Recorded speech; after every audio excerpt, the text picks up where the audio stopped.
Which of the following lens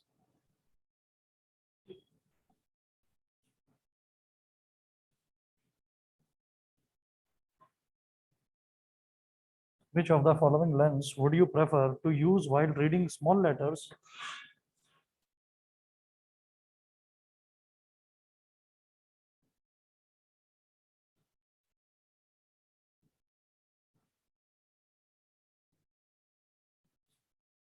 while reading small letters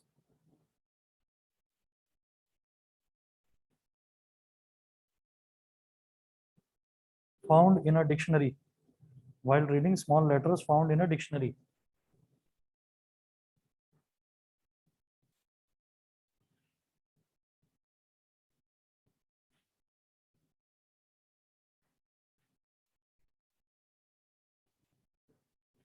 found in a dictionary. तो इसमें चार option दे रखे हैं। ऑप्शन ए है और convex lens of focal length 50 centimeter.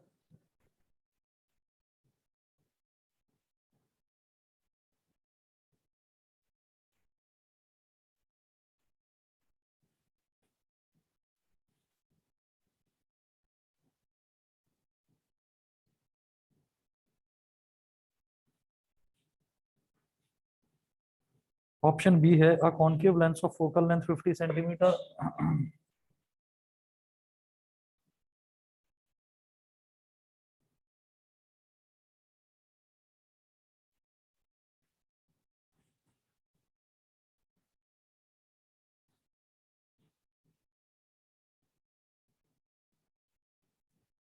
Option C है a convex lens of focal length 5 centimeter.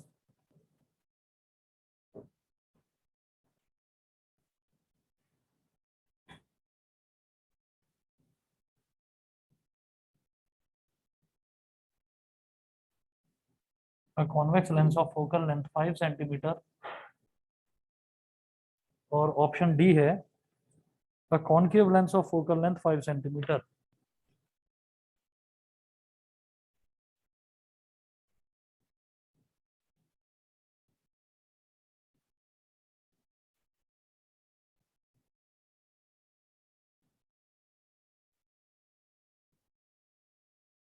और focal length 5 centimetre.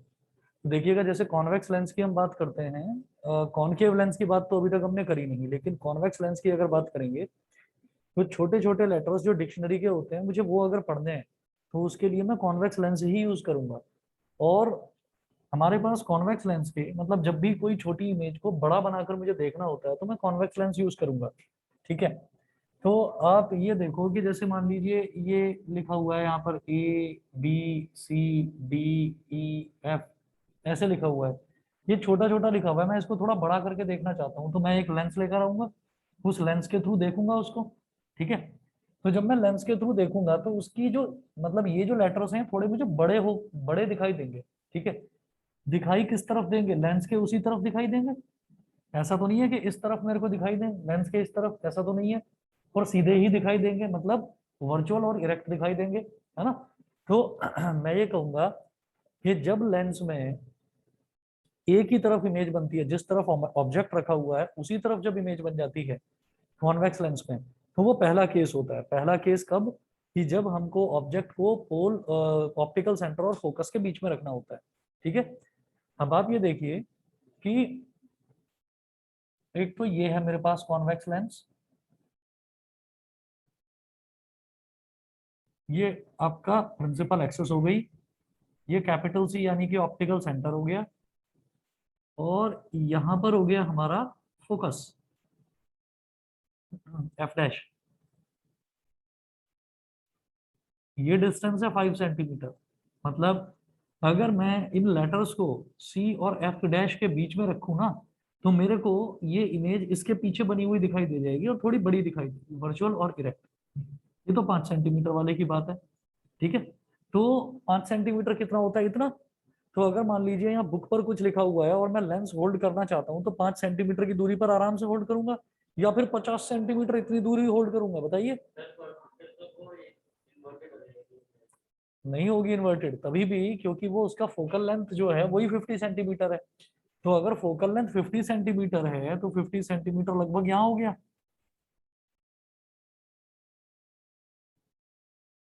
50 centimetre यहाँ हो गया। तो मैं बुक को यहाँ रख के और इतना लंबा लेंस रख के और तब उसको पकड़ूं, तब उसको देखूं, तो वो तो बेवकूफी होगी ना। अगर मेरे पास कोई और ऑप्शन ना होता तो मैं convex lens of focal length 50 centimeter ही ले लेता। लेकिन जब 5 सेंटीमीटर वाला दे रखा है तो डिक्शनरी मैं सामने रखूंगा। ऐसा थोड़ी है कि एक कमरे में मैं बैठा हुआ हूँ और दूसरे कमरे में डिक्शनरी रखी है और उसको पढ़ना चाह रहा हूँ, ऐसा तो नहीं है ना। तो हम क्या चाहेंगे, डिक्शनरी को अपनी आंखों के सामने ही रखकर पढ़ना चाहेंगे। तो 5 सेंटीमीटर थोड़ा सा डिस्टेंस होता है, तो उस थोड़े से डिस्टेंस में मैं लेंस को ऐसे एडजस्ट करके देख लूंगा।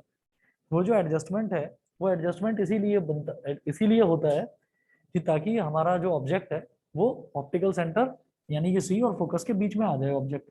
जैसे ही ऑब्जेक्ट यहाँ पर आएगा, एक ray of light principal axis के पैरेलल, जो पैरेलल रे ऑफ लाइट है ये फोकस से होकर गुजरेगी, दूसरी को ऑप्टिकल सेंटर से गुजार देंगे। ये दोनों की दोनों रेज ऑफ लाइट यहाँ पीछे इंटरसेक्ट करेंगी, तो हमको जो भी यहाँ पर ABCDEFG जो भी लिखा हुआ है वही तो मेरे लिए ऑब्जेक्ट है। तो वही ऑब्जेक्ट थोड़े से बड़े होकर दिखाई दे जाएंगे, तो उनको पढ़ने में हमें आसानी होगी। तो इसका आंसर जो है, convex lens of focal length 5 centimetre है करेक्ट ऑप्शन। बताइए ऑनलाइन वाले बच्चों को क्लियर है? Yes sir. ठीक है जी। चलिए आगे चलता हूँ फिर मैं। अब इसके बाद जो साइन कन्वेंशन है स्फेरिकल लेंसेज का वो भी बिल्कुल सेम है। हम मिरर में हमने देखा था मिरर फॉर्मूला, तो लेंस में हम देखेंगे लेंस फॉर्मूला।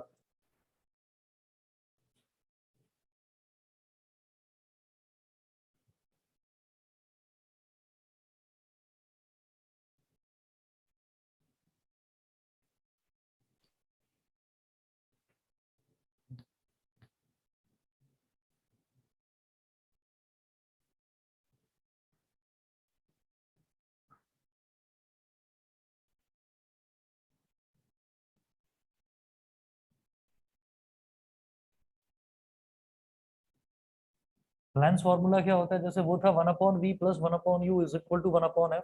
तो lens formula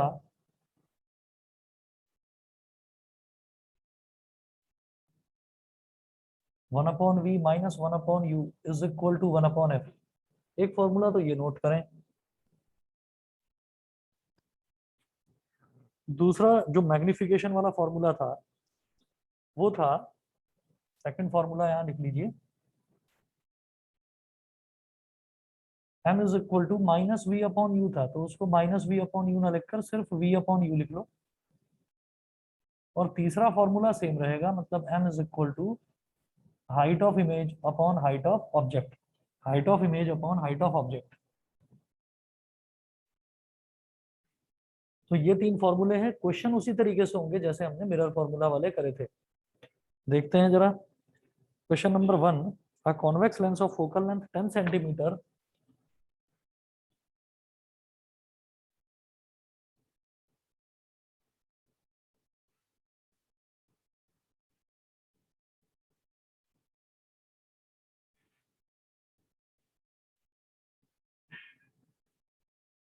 the convex lens of focal length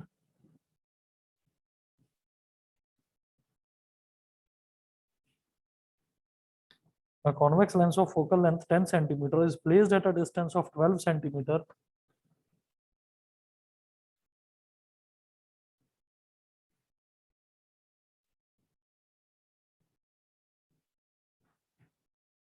is placed at a distance of 12 centimeter from a wall.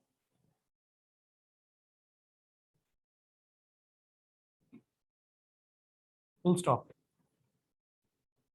How far from the lens should an object be placed?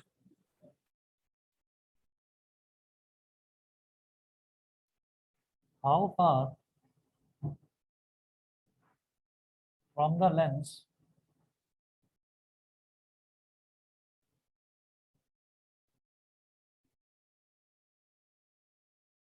how far from the lens should an object be placed so as to form should an object be placed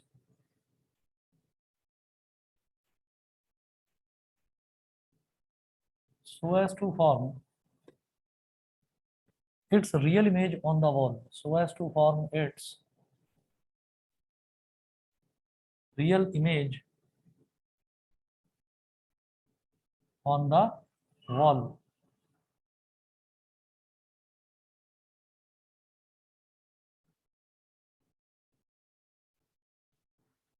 convex lens of focal length 10 centimetre. हम ये जानते हैं कि convex lens हो या convex mirror हो, जहां पर भी कॉन्वेक्स आएगा वहां पर हमारी फोकल लेंथ जो है वो पॉजिटिव होगी। जहां भी कॉनकेव आएगा, चाहे वो कॉनकेव मिरर हो चाहे वो कॉनकेव लेंस हो, इसको याद रखना, कॉनकेव मिरर या कॉनकेव लेंस कुछ भी हो, कॉनकेव अगर है तो फोकल लेंथ नेगेटिव, कॉन्वेक्स अगर है तो फोकल लेंथ पॉजिटिव। ठीक है, तो focal length of convex lens is 10 centimeter, तो F is equal to plus का 10 सेंटीमीटर, ब्रैकेट में लिख देना since it is convex lens is placed at a distance of 12 centimeter from a wall. आप सोचिए कि ये कॉन्वेक्स लेंस है, ये प्रिंसिपल एक्सिस है और ये वॉल है। वॉल से इसका जो डिस्टेंस है वो कितना बताया इन्होंने, 12 centimetre. 12 centimetre. How far from the lens should an object be placed, इस लेंस से कितनी दूरी पर मैं ऑब्जेक्ट को रख लूं। ऑब्जेक्ट क्या है, ए बी, कितनी दूरी पर रखूं, so as to form its real image on the wall. इसका मतलब इमेज वॉल पर ही बननी चाहिए, इमेज वॉल पर बननी चाहिए, तो इसका मतलब ये जो वॉल का डिस्टेंस है यही इमेज डिस्टेंस हो गया, समझ गए, ये वी हो गया। और रियल इमेज कॉन्वेक्स लेंस के केस में रियल इमेज कहाँ बनती है, राइट हैंड साइड पर, तो इसका मतलब राइट हैंड साइड पर मेजर करने वाला डिस्टेंस पॉजिटिव होगा या नेगेटिव, पॉजिटिव। तो हमारा इमेज डिस्टेंस जो है रियल इमेज के केस में इमेज डिस्टेंस हमेशा पॉजिटिव होगा, क्योंकि रियल इमेज हमारी राइट साइड में बनेगी। तो v इज इक्वल टू हो गया प्लस का 12 सेंटीमीटर, तो u मैं बड़े आराम से निकाल सकता हूँ, 1/v minus 1/u is equal to 1/f, ये करके हो जाएगा। तो यहाँ पर हम कहेंगे भाई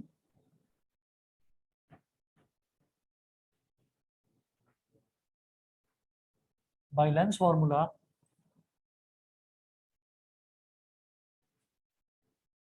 1/v minus 1/u is equal to 1/f। 1/v क्या है, 1/12 minus 1/u is equal to 1/f क्या है, 1/10। ये हो गया। अब इस 1/12 को उधर ले जाओ, हाँ, minus 1/u is equal to 1/10 minus, हाँ, 1/12। क्या कह रहे हो, वो आपकी मर्जी है, कैसे भी करो, एक तरफ से दूसरी तरफ लेकर जाओगे तो नेगेटिव का पॉजिटिव और पॉजिटिव का नेगेटिव हो जाता है बस। तो minus 1/u is equal to 1/10 minus 1/12 minus 1/u, और 10 और 12 का एलसीएम क्या हो जाएगा, 60। 10 6 जा 60, 6 1 जा 6, माइनस 12 5 जा 60, 5 1 जा 5, minus 1/u is equal to 1/60। इसका मतलब u की वैल्यू क्या हो गई, -60 centimetre.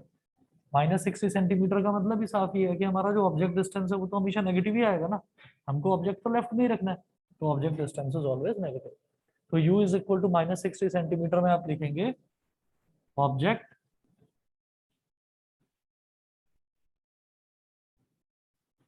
should be placed at 60 centimeter onto the left of the lens। Lens की लेफ्ट साइड में आप 60 सेंटीमीटर पर उसको रख देंगे। ये हमारा फर्स्ट क्वेश्चन था। सेकंड क्वेश्चन देखेंगे, question number 2, if an object of 7 centimetre height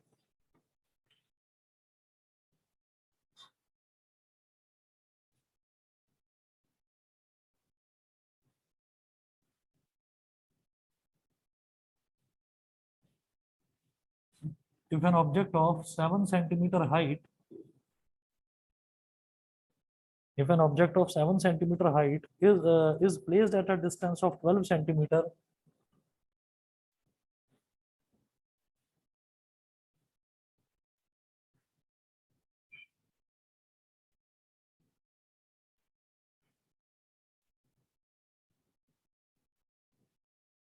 is placed at a distance of 12 centimeter from a convex lens of focal length from a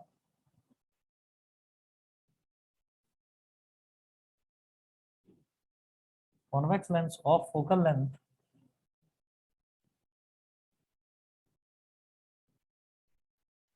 from a convex lens of focal length 8 centimeter, comma, find the position, nature and height of the image. Find the position, comma, nature and height of the image. Position, nature and height of the image. If an object of 7 centimeter height is placed at a distance of 12 centimeter from a convex lens of focal length 8 centimeter. तो अब आप ये देखो कैसे करेंगे इसको। हमको जो जो चीजें इसमें दे रखी हैं उन चीजों को हम यहाँ पर लिख लेंगे, जो भी वैल्यूज हमारे पास हैं। बेटा ऑनलाइन समझ में आ रहा है तीनों को? आशुतोष, दिशा, क्षितिज? Yes sir. बाकी को भी समझ में आ रहा है? बताइए माही, आशुतोष, आवाज आ रही है? Yes sir. Yes sir. चलिए ठीक है, ओके। अब अगला देखते हैं। If an object of 7 centimetre height, एक ऑब्जेक्ट है जिसकी हाइट 7 सेंटीमीटर है।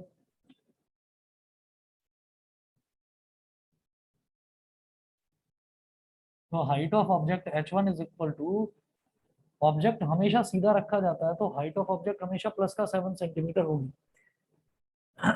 is placed at a distance of 12 centimeter from a convex lens of focal length 8 centimeter.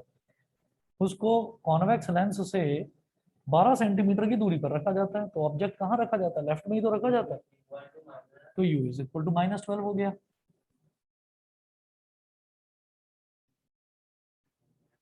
From a convex lens of focal length 8 centimetre, तो convex lens है जिसकी focal length कितनी है? 8 centimetre.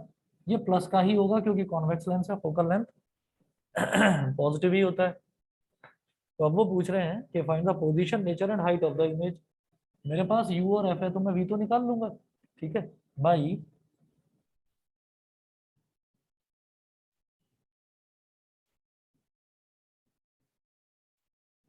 Lens formula 1/v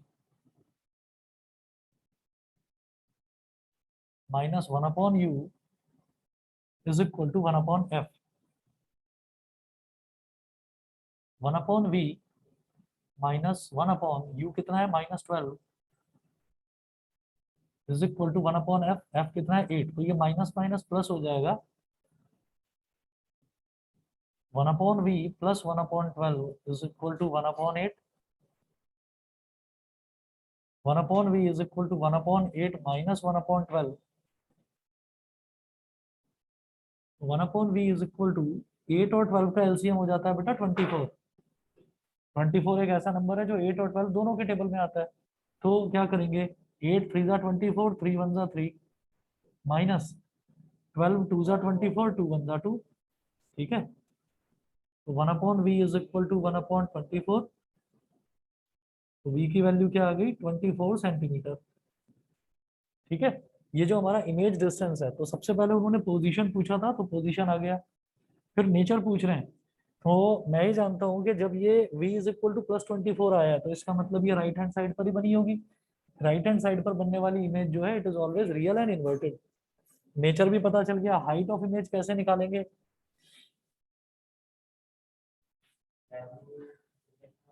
m is equal to v/u, ठीक है, और is equal to h2/h1। याद रखना मिरर के केस में -v/u होता है, लेंस के केस में प्लस का v/u ही होगा।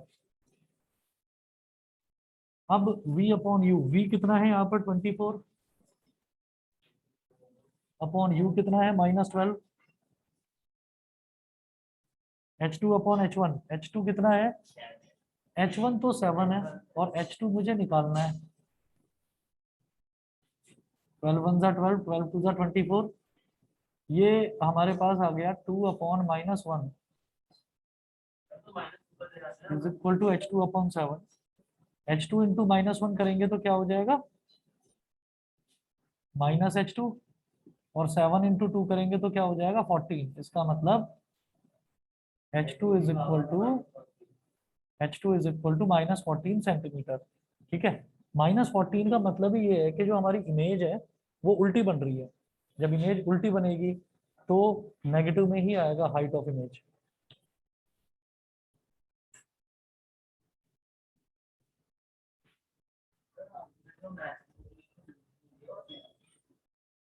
क्या कह रहे हो? हाँ, सॉल्यूशन भी दे रखे हैं उसमें।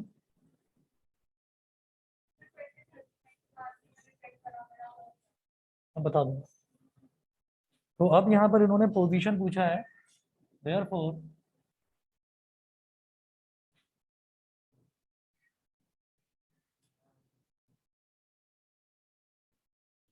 पोजीशन ऑफ इमेज क्या हो जाएगी, पोजीशन ऑफ इमेज v होता है पोजीशन ऑफ इमेज, तो यह है 24 सेंटीमीटर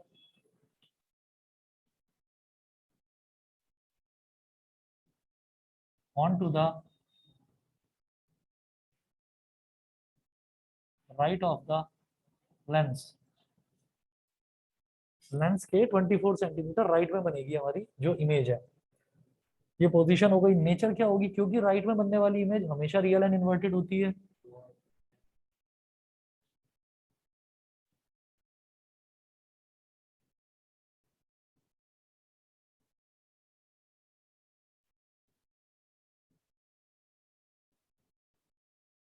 रियल एंड इन्वर्टेड। फिर है हाइट ऑफ इमेज।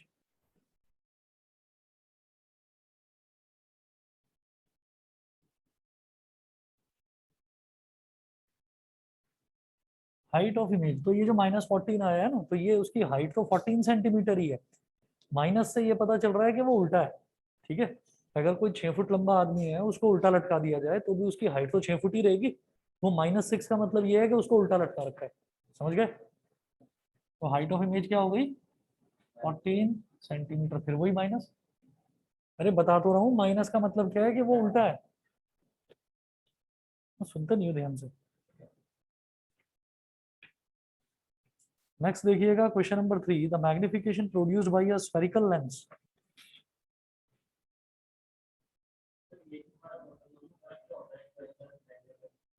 क्या कह रहे हो? स्फेरिकल और सिलेंड्रिकल में, सिलेंड्रिकल लेंस तो हमारे सिलेबस में नहीं है और स्फेरिकल लेंस हमारे सिलेबस में है। पहला फर्क तो यही है, तो इसलिए सिलेंड्रिकल लेंस भूल जाओ। ठीक है, अरे ठीक है कि नहीं? पता नहीं जब से ना, ये तुम्हें बताया किसने? हाँ, तो जो जो जिससे तुमने, हाँ हाँ, जिससे तुमने टेस्ट करवाया उससे एक बार पूछना भैया सिलेंड्रिकल और स्फेरिकल में अंतर क्या होता है। ठीक है, उनके जो मुंह में आता है वो बोल देते हैं। जो आंखों का डॉक्टर है उससे एक बार आप पूछना। हाँ हाँ, तो डॉक्टर से आप बनवाते हो, उससे एक बार पूछ लेना कि सिलेंड्रिकल और स्फेरिकल में अंतर क्या है। देखो, हम ये कहेंगे कि सिलेंड्रिकल जो है, सिलेंड्रिकल का मतलब सीधा सीधा ये है कि जो एक सिलेंडर में से काट के निकाला गया हो। नहीं समझे? स्फेरिकल लेंस को स्फेरिकल लेंस क्यों कहते हैं, जो हम पढ़ रहे हैं? किसमें से? स्फीयर में से काट के निकालते हैं। तो सिलेंड्रिकल का मतलब ये है कि उसको सिलेंडर, किसी सिलेंडर में से काट के निकालते होंगे। ठीक है, बस यही बेसिक सा अंतर है दोनों में। चलिए जी, the magnification produced by a spherical lens.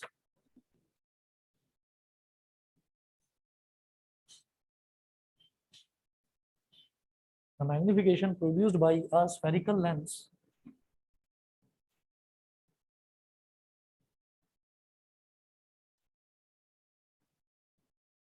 the magnification produced by a spherical lens is plus 2.5,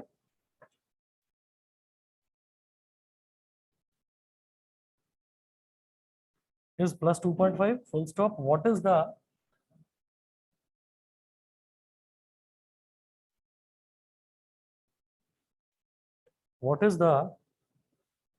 A option है nature of image, A part है।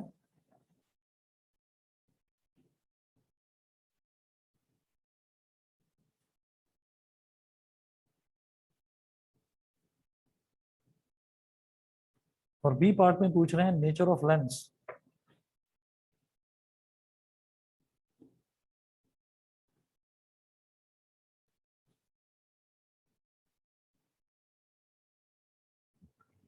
बताओ भाई, बताओ क्या पूछा जा रहा है। अरे उसको घूरना नहीं है, उसको पढ़ तो लिया होगा अब तक, तो घूर क्यों रहे हो, बताओ क्या कर। सुनो मेरी बात सुनो, ये जो मैग्निफिकेशन है ये पावर नहीं होता। हाँ चलो चलो बताओ बताओ।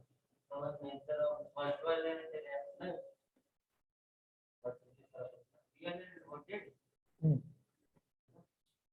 अरे है ना, क्या कॉन्फिडेंस से बोलो, सोचो।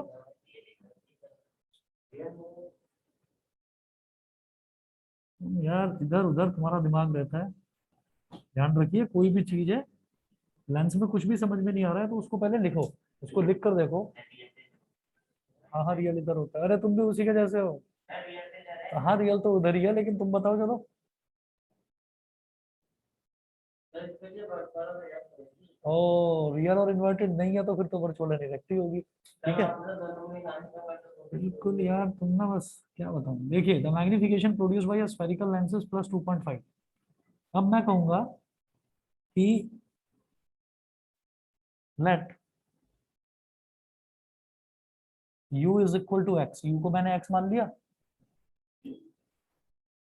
बल्कि x ना मानकर माइनस एक्स मानो, माइनस एक्स सेंटीमीटर, क्योंकि u हमेशा लेफ्ट की तरफ होता है तो मैंने माइनस एक्स मान लिया। ठीक है। अच्छा, मैग्निफिकेशन का फॉर्मूला क्या होता है? v upon you. मैग्निफिकेशन कितना है?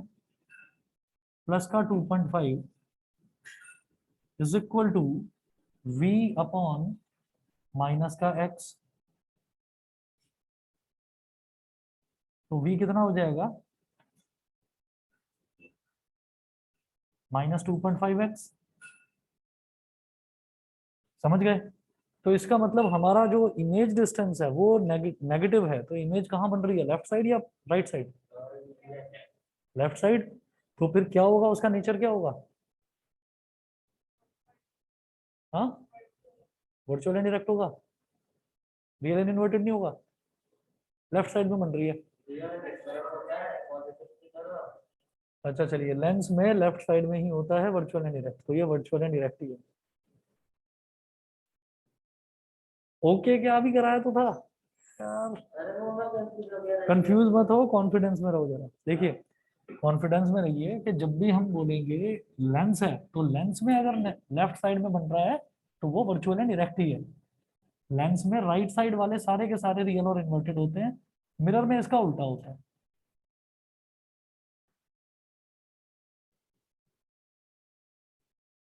अरे ऑनलाइन वालों को सबको समझ में आ गया ये? Yes sir. आशुतोष को क्लियर है? दिशा, क्षितिज, Yes, sir. क्षितिज यस सर। समझ गए? Yes sir. चलिए ठीक है, तो हम ये कहेंगे since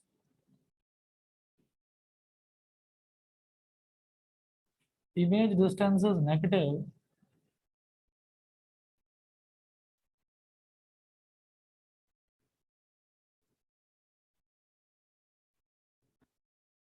since image distance is negative, so nature of image is virtual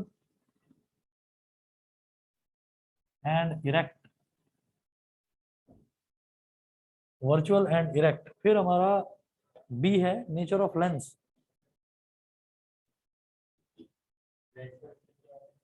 convex. ये लिख लो ऐसे ही, हाँ।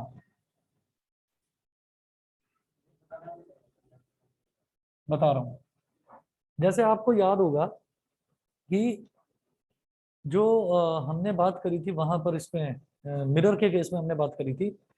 तो मिरर के केस में जो हमारा लेंस होता है ना, वो लेंस हमेशा मिरर के केस में जो हमारा कॉनकेव मिरर होता है, कॉनकेव मिरर में एक केस होता है वर्चुअल एंड इरेक्ट वाला, और बाकी के सारे केसेस होते हैं रियल और इन्वर्टेड वाले। ठीक है। अच्छा, अब मैं बात करूंगा जब आगे कॉनकेव लेंस की, तो कॉनकेव लेंस में आपको समझ में आ जाएगा कि कॉनकेव लेंस में हमारे जो इमेज बनेगी, वो इमेज कुछ इस तरह से बनती है कि उसमें हमारा रियल एंड इन्वर्टेड ही आता है, वर्चुअल एंड इरेक्ट आता नहीं है। तो इस वजह से हमने ये कहा कि जब वर्चुअल एंड इरेक्ट बन रहा है वो कॉन्वेक्स लेंस में ही बन रहा होगा, वो केस हमको उसमें कॉनकेव लेंस में नहीं मिलेगा। समझ गए? तो इस वजह से मैंने कॉन्वेक्स लेंस बोल दिया यहाँ।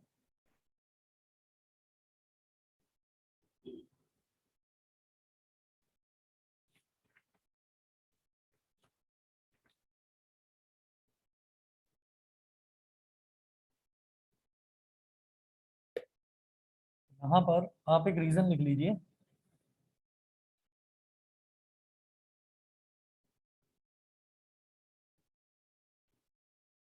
यहाँ ऑब्जेक्ट और इमेज में बड़ा कौन है? हाइट ज्यादा किसकी है?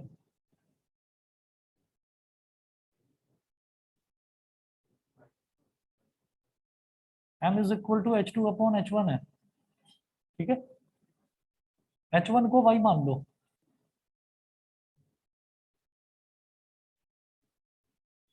h1 को y सेंटीमीटर मान लिया, पॉजिटिव y ही मानूंगा, पॉजिटिव y ही मानूंगा, क्योंकि उसका रीजन ये है कि हमारा जो हाइट ऑफ ऑब्जेक्ट है वो हमेशा पॉजिटिव ही आता है, ऑब्जेक्ट को हम हमेशा सीधा रखते हैं, तो ये पॉजिटिव y हो गया। अच्छा, m कितना है? 2.5।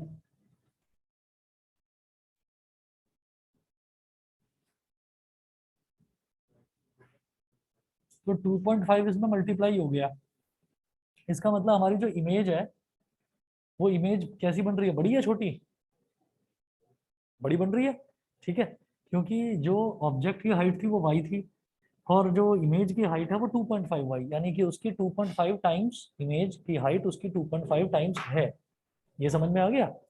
तो क्योंकि इमेज बड़ी बन रही है, तो वर्चुअल एंड इरेक्ट में magnified image, virtual and erect में मैग्नीफाइड इमेज सिर्फ कॉन्वेक्स लेंस में बनती है।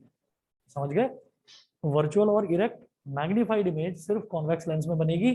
कॉनकेव लेंस में भी वर्चुअल एंड इरेक्ट बनेगी, लेकिन छोटी बनेगी, डिमिनिश्ड बनेगी, वहां रियल एंड इन्वर्टेड बनेगी। तो जैसे हमने कॉन्वेक्स मिरर में देखे थे केवल दो ही केस थे, ऐसे ही अब मैं कॉनकेव लेंस में देखूंगा, यहाँ पर भी दो ही केस होंगे। दोनों केस में हमारी जो इमेज है वो वर्चुअल एंड इरेक्ट बनेगी, लेकिन बनेगी डिमिनिश्ड, छोटी बनेगी। सभी को क्लियर है? मेरी बात समझ में आ गई? ये वाला जो है पार्ट ये ज्यादा क्लियर तब होगा जब मैं कॉनकेव लेंस करा दूंगा। तो अब मैं अगला कॉनकेव लेंस ही करा रहा हूँ। देखता हूँ टाइम है अभी। हाँ टाइम है, कर लेते हैं। नोट करिएगा, नेक्स्ट हेडिंग डालें, rules for obtaining images formed by concave lenses.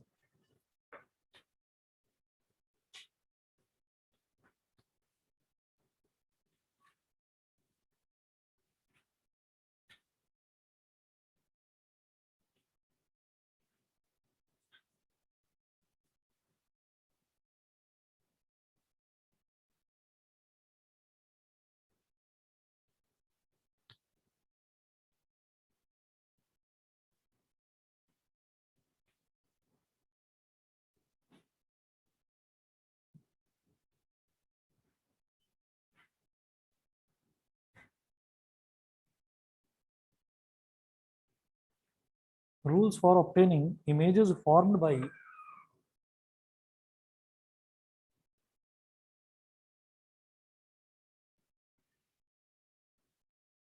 rules for obtaining images formed by concave lenses.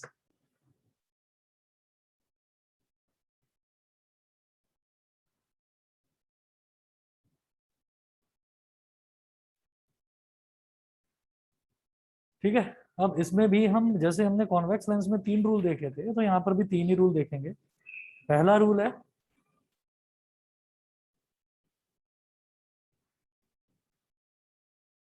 Rule number 1 है, a ray of light which is parallel to the principal axis of a concave lens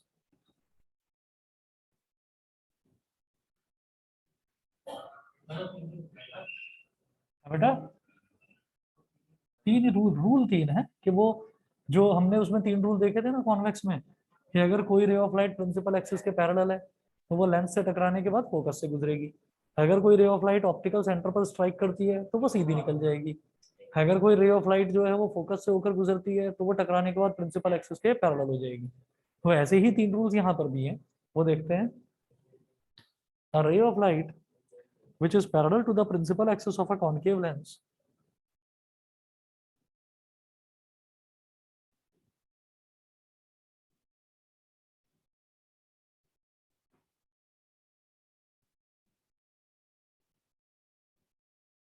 which is parallel to the principal axis of a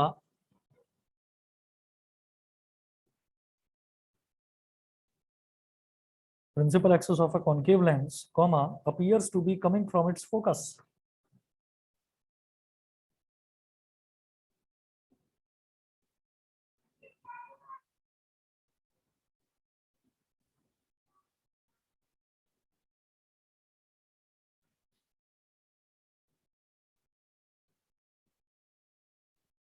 Appears to be coming from its focus after refraction through the lens. After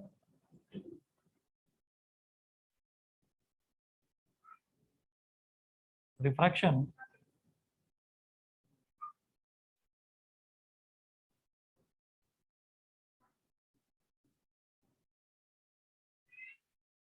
after refraction through the lens.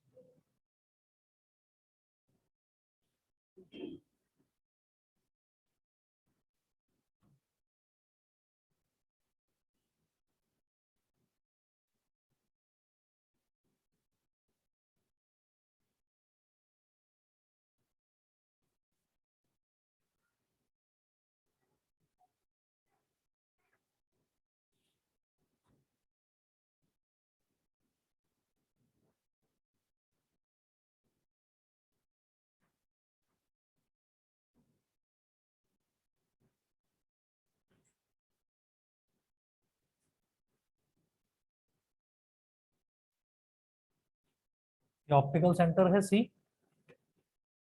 एक ray of light जो principal axis के parallel है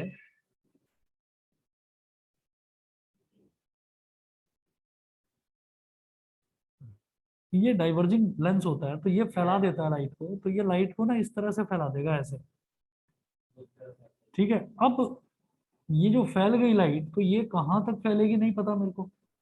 तो मैं ये कहूंगा कि अगर मैंने इसको पीछे एक्सटेंड कर दिया ना ऐसे,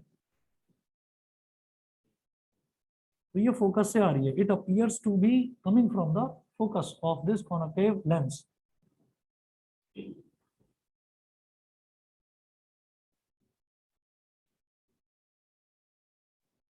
बताइए जी, क्लियर है? ऑनलाइन वाले बताएं। Yes, sir. ठीक है, अब देखिएगा, ये तो रूल नंबर 1 था, ऐसे ही रूल नंबर 2 देखिएगा।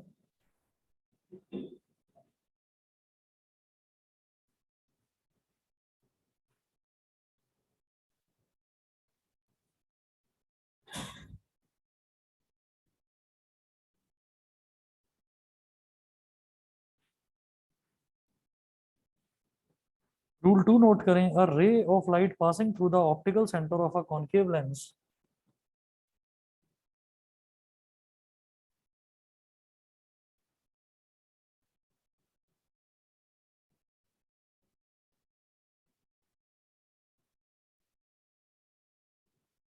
a ray of light passing through the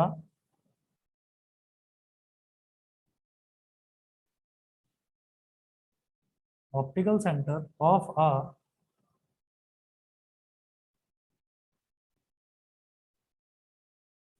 a ray of light passing through the optical center of a concave lens goes straight after passing through the lens.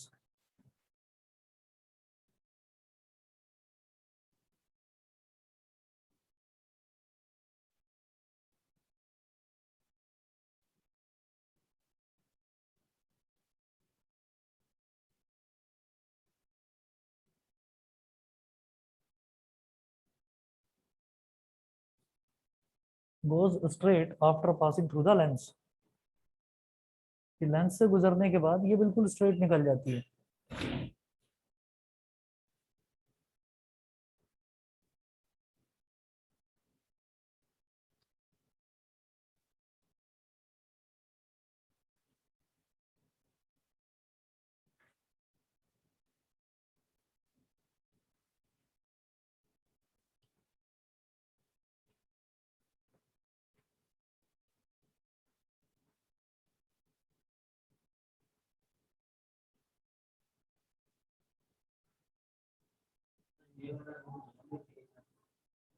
क्या कह रहे हो?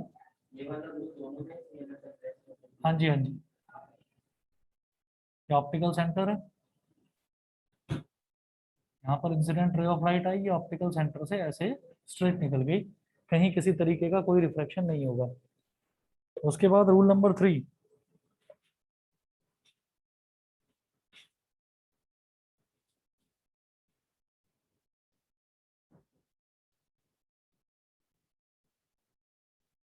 a ray of light going towards the focus of a concave lens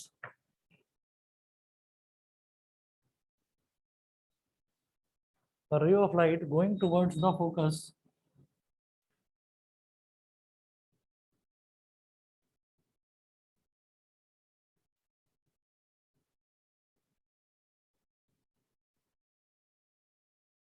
a ray of light going towards the focus of a concave lens becomes parallel to its principal axis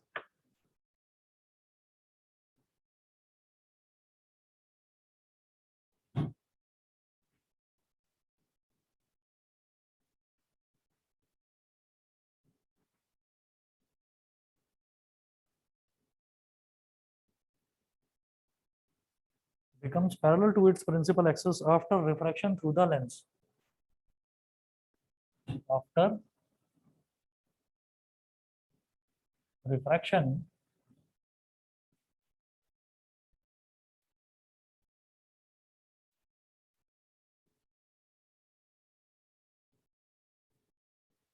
refraction through the lens, refraction के बाद में ये principal axis के parallel हो जाती है, जो कि फोकस की तरफ जा रही है। तो देखिए,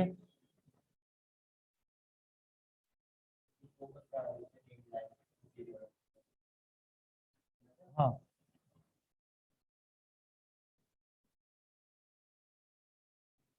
ये ऑप्टिकल सेंटर है। इस वाले फोकस की तरफ अगर कोई रे ऑफ लाइट ऐसे आ रही है ना, तो ये फोकस तक नहीं जाएगी, जाना तो था इसको यहाँ तक, लेकिन ये यहीं से डाइवर्ज हो जाएगी, प्रिंसिपल एक्सिस के पैरेलल हो जाएगी। बताइए जी, क्लियर है? ठीक है, और फॉर्मेशन ऑफ इमेजेस इसकी जो है कल देखते हैं। हाँ, आ जाना, आ जाना। एरिया रिलेटेड टू सर्कल करा रहा हूँ। Okay, okay.